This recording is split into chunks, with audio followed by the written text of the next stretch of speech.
How you doing, everyone? Welcome back to the channel. If you're new to the channel, my name is Mo, and today, after a long wait, we're finally going to be installing the Solo Motorsports stock length lower control arms for the first gen Sequoias and first gen Tundras. And let me tell you, these are absolutely gorgeous. They are just a work of art. Not only do they look good, they also move the ball joint an inch forward, so you get more caster built into them. And these are direct replacement to the factory ones, so you don't have to do any kind of modification. You just take the old ones off and then put the new ones in. But we are gonna pair them with the 333 fabrication cam eliminators. That way we don't throw off our alignment, because my truck, you know, the alignment always gets thrown off. So that should fix that problem. And also, to use the 333 fabrication cam eliminators, highly recommend having a adjustable upper control arm. And this is what comes with the kit. We get the bushings, the pivot sleeves, and then of course I ordered these separately, the cam eliminators. But we're gonna do all this today, and also we're gonna be installing some inner and outer tie rods, because mine are pretty bad. But yeah, let's go ahead and get into it. All right, before we go ahead and start installing these, we have a couple things that we need to do on the bench. Now, these cam illuminator tabs, they are raw steel. So what we're gonna do is we're gonna throw a quick coat of paint on them just to keep it from rusting. And also we're gonna need to install the bushings into the lower control arms and also the pivot sleeves. So we need to grease them up and put them in the control arms before we can install them. Of course, we have, you know, 2 long sides and 2 short sides. And also these bolts on the cam eliminators, there's 2 short and then there's 2 long ones. So let's go ahead and throw some paint on the tabs, and then start installing the bushings and the pivot sleeves and the lower control arms. All right, so it's time to put a coat on them. I'm using this sandable primer, a black sandable primer from Rust-Oleum. So we're gonna put about 2 coats on each side, and that should be more than enough to keep them from rusting. We're waiting on the paint to dry for the cam tabs. So now we need to put the bushings in. Now these do not have any grease fittings or any holes to insert any grease fittings. So we're just gonna put the bushings in, and then the pivot sleeves. Now with these, you have to be careful because there's a short side and there's a long side. So for the short side, you get 1 long bushing and 1 short bushing. And the short bushing goes in from the inside, and the long one is from the outside. So you just kind of push them in. So with these, we do not want to grease the inside of the bushing right here, because if you do, then the bushing themselves are gonna move. So all we're gonna do is grease the inside, and then if you want, you can grease the outside, because we're not gonna have any kind of washers in there. So I would grease it just in case, because there is gonna be metal that might rub on it. So it's, you know, it's better to grease it than not grease it.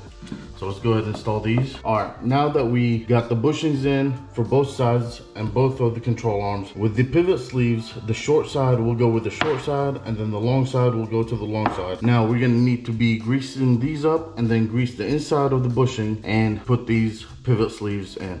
So let's go ahead and do that. I still have some leftover silicone grease from Camberg's kit.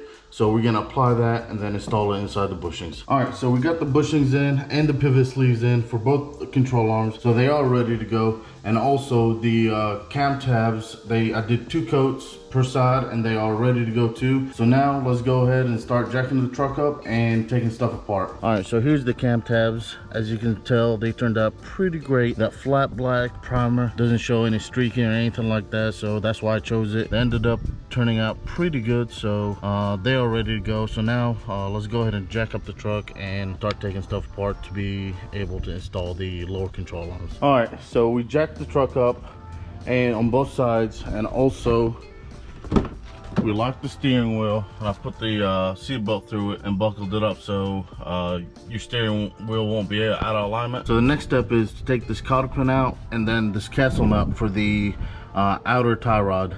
So let's go ahead and do that. All right, we got that cotter pin out. Now that castle nut is a 19, so let's hit it with the impact. All right, we got that castle nut off. Now we got to separate the outer tie rod from the lower ball joint. All right, to separate your outer tie rod from your lower ball joint, we need to rent one of these front end service sets from your local auto parts store. And make sure when you do it, you don't catch the boot and tear the boot if you're gonna reuse your outer tie rod. I have new inner and outer tie rods, but I'm still gonna try not to tear it. So we're just gonna do that, put the impact on here, and this is 16 mil up top, so we crank on it and it should pop out pretty easily. All right, once we remove the outer tie rod from the lower ball joint, then we are gonna be removing the sway bar link, and after the sway bar link, we're gonna be removing the shock bolt, and we're gonna detach the lower control arm from the lower ball joint. So these are the steps, and then we can move to loosening up the steering rack. So let's go ahead and remove the sway bar link. All right, the sway bar link is gonna take a 17 millimeter, and that should take it off. There's no bolt or anything like that, it's just a nut. So you just hit it with the impact and get it out, and that should take care of the sway bar link. All right, now we remove the sway bar link, it's time to remove the lower ball joint.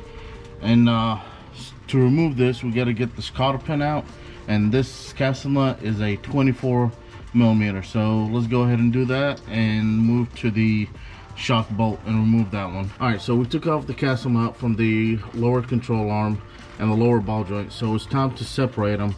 Now guys, I'm using this front end service set, so just make sure when you attach it, you do not rip the boot. Now mine has been replaced recently, so I got to be real careful not to tear the boot. If you have not done your lower ball joint, this is a great time to go ahead and replace them, and only use OEM. I don't use anything else for those, just because of how catastrophic the failure is. So just go ahead and go with a OEM set, and it's worth it. I mean, if you pay $400 or $500 for them, you know, it's good, but I don't think they're that expensive. I think they're about $350 for a set. So just make sure you do not rip the boot, and let's go ahead and separate them, and then we're gonna move to the shock bolt and remove that one. All right, so we separated the outer tie rod and the sway bar link, and then we separated the lower ball joint from the lower control arm. All's left is the shock bolt, so let's take that off and then move to the next step. All right, so we got the outer tie rods, the sway bar link,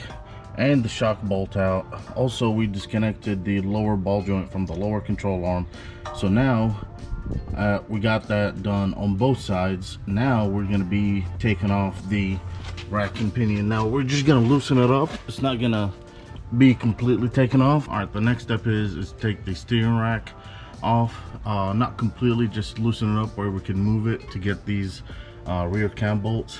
And this is going to be a 19, and the middle one is a 19, and the other one is going to be a 22. So let's go ahead and remove those so we can move the cam bolts out. So the rack is finally loose, and we got it moved up. Guys, that middle bolt right there, you're going to use a long breaker and a 19. That's the only way you'll be able to get it. It's slow moving, but once you break it loose, you can kind of twist it from the bottom with your fingers, and then once it gets back up, you can kind of try to get a wrench or something on it where it spins out. But that's what took a long time.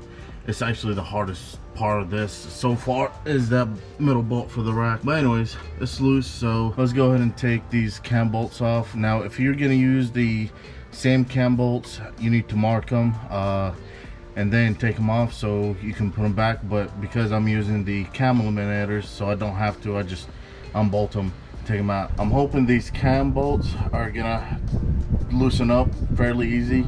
Let's hope we don't have to cut them. It doesn't seem like they're rusted out. I've sprayed some, you know, rust penny and all that on them, so let them soak for a little bit. So hopefully they'll come out easily.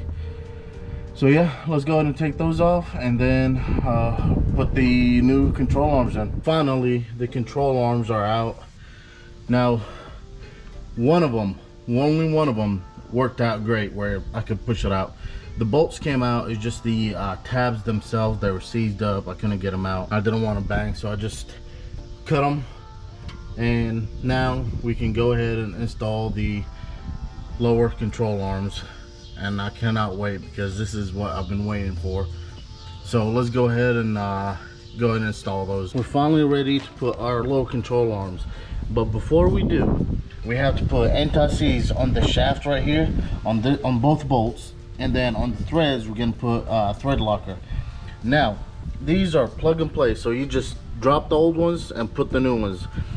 We are gonna go with these 333 fabrication cam eliminators, so we don't have to align it as much as with the regular factory cam tabs. These only have 3 settings, which is a negative, neutral, and a positive. So I'll show y'all where I'll put mine at, but any alignment shop will be able to adjust them. But don't forget, for you to use these, you're gonna need an adjustable upper control arm, or your alignment will be out of whack. So let's go ahead and put these on, and I'll show y'all how it looks. So for the most part, everything is buttoned up. The shock bolt, we torqued it to 100, and then the lower ball joint to the lower control arm, we torqued it to 113. We attached the bolts to the rack. We haven't torqued those yet. And then we attached the sway bar links. I can't get anything in there to torque. I don't know why. There's not much room, so it's not a big deal. Just they're sway bars. I mean, some people run it without sway bars. So once we put the new shocks and then the new sway bar end links on the next video, that's when we'll torque it and everything correctly. I was gonna do the inner and outer tie rods, but that lock nut is frozen up and I can't get it off, so I might have to take it to a shop to get that done. But yeah, I tightened the bolts, not fully, just, you know, where it's a little tight, snug. And then once I drop it, I'm gonna loosen it up and then torque them to specs.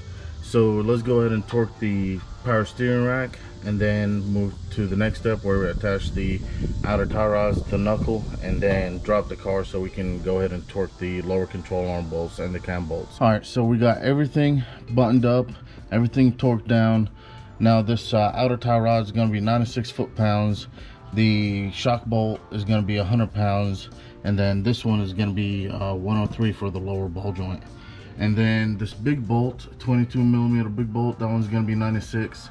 That bottom small one's going to be 123, and that middle one's going to be 123. And then the top bolt on the rack is going to be 15 pounds. So hand tighten really. So these bolts for the control arms are going to be 96 foot-pounds, but we cannot torque them until the truck is on the ground. So let me go ahead and put the wheels on and then torque them, and it should be done. All right, so finally the truck is out of the shop. Got it aligned. Do not do what I did. I screwed up when I was aligning and putting in those cam eliminators. So I'll show y'all the correct way to put them in, and that's what they got them on right now. So the way they got them put on, and this is with 8 degrees of caster, and I have negative 2.8 of camber, which this is still on stock shocks. Once the shocks go on, it should take out some of that camber, but this is just for now, and if it does change, I will let y'all know what's the final orientation of these. But as far as right now, the tabs are facing out on both sides. So the right side is facing out, and then the left side is facing out, and then also on the rear they are facing out. And remember, the front and then front rear have to match, and also the rear front and then rear have to match the direction it's going. So what happened was, when I did them, I screwed up and I did it where each wheel is going to be facing out. So there's no way to drive it. I had to get it towed. That wheel was facing out and this wheel was facing out, so I couldn't even drive it. I had to get it towed and then get it aligned. So this is as close as you got it as far as, you know, caster and everything, so it doesn't rub. The wheels are in the center. The only bad thing right now is we got a camber. So really we have a drift setup on the truck.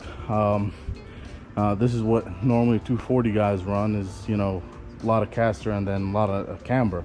Hell, the 240 doesn't even have negative 2.8. The rears are, you know, at negative 1.7. But anyways, this is it. it's good right now. It's just once we get the shocks on, it should take out some of that camber, but it's eating up the tires pretty bad with this setup right now. If it does change again, I'll let y'all know. But if you like this video, go ahead and like, comment, subscribe, and I'll see y'all next video.